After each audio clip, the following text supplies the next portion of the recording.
US President Donald Trump has kicked off Independence Day celebrations at an event in South Dakota. Fireworks lit up the sky over the Mount Rushmore monument, which in a controversial move Trump chose as the venue for this year's festivities. In a divisive speech, he criticised recent protests against racial injustice as a merciless campaign to wipe out our history. Trump made little reference to the coronavirus pandemic, though his speech came on a day the US saw another record rise in cases, with more than 57,000 new infections. The US president promised a tremendous celebration to mark Independence Day. Positioned under the watchful gaze of some of the country's most influential leaders, Trump linked his presidency to defending their legacy. I am here as your president to proclaim before the country and before the world, this monument will never be desecrated. These heroes will never be defaced. Their legacy will never, ever be destroyed. Their achievements will never be forgotten. And Mount Rushmore will stand forever as an eternal tribute to our forefathers and to our freedom. The trip to South Dakota came amid heightened racial tensions, a time of national reckoning over the symbolism of monuments with ties to slavery. There is a growing danger that threatens every blessing our ancestors fought so hard for, struggled, they bled to secure. Our nation is witnessing a merciless campaign to wipe out our history, defame our heroes, erase our values, and indoctrinate our children. Of the 4 presidents depicted on Mount Rushmore, 2 were slave owners.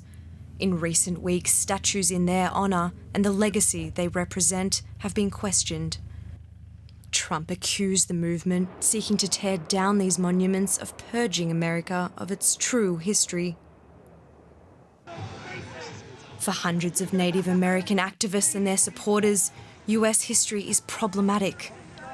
They were pushed back by riot police on the road to Mount Rushmore ahead of the president's arrival. On Indigenous land taken by the US government, it's clear Trump's view of Mount Rushmore's history remains at odds with theirs. Well, all around the United States, 4th of July fireworks displays and parades have been cancelled due to fears of a further spread of the virus, with experts calling on Americans to practice social distancing at public and private gatherings.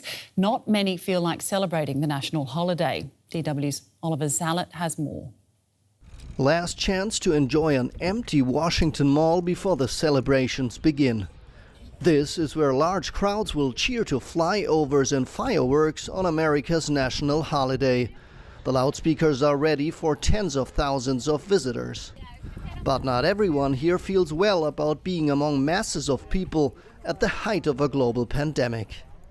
It makes me anxious to be around the crowd, to be honest. So that's why I wouldn't be going out.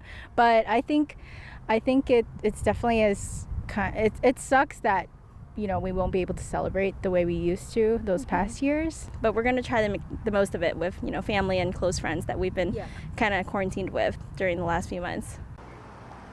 This year, the 4th of July will be a completely different holiday, number one, because a security fence was set up here, keeping people away from the White House for security reasons, as we're expecting many protests, potentially riots on the 4th of July. And later on Saturday, this is where the president will deliver his speech addressing the nation. At the Black Lives Matter Plaza, T-shirt vendors are hoping for good business and a large turnout.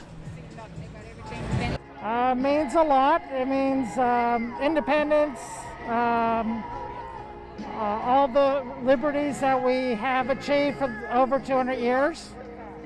It should apply to everyone, and obviously this demonstration shows that it's really not equal for everyone. I just hope that more and more people will wear those masks, because that is so critical at this point. A holiday under strain by the pandemic and racial divisions. This year, not everyone feels like celebrating. DW reporter William Glucroft has been looking into this story and he joins me now. William, thanks for coming in. Public health experts in the US are warning of a heightened risk of the virus spreading over these long weekend celebrations.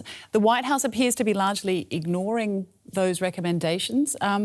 Or at least not setting a very good example. Why is that? I mean, Donald Trump only mentioned the virus once at the very beginning of his speech, and he wasn't that accurate about it. He thanked medical workers for working to kill the virus. It's a bit difficult to kill something that's not really alive, but it fits with Donald Trump's language, rhetoric of violence, of aggression, of law and order. The Trump administration would say we are following the rules. The rules are recommended masks. Not every state has the same rule. South Dakota has no distancing or mask rules.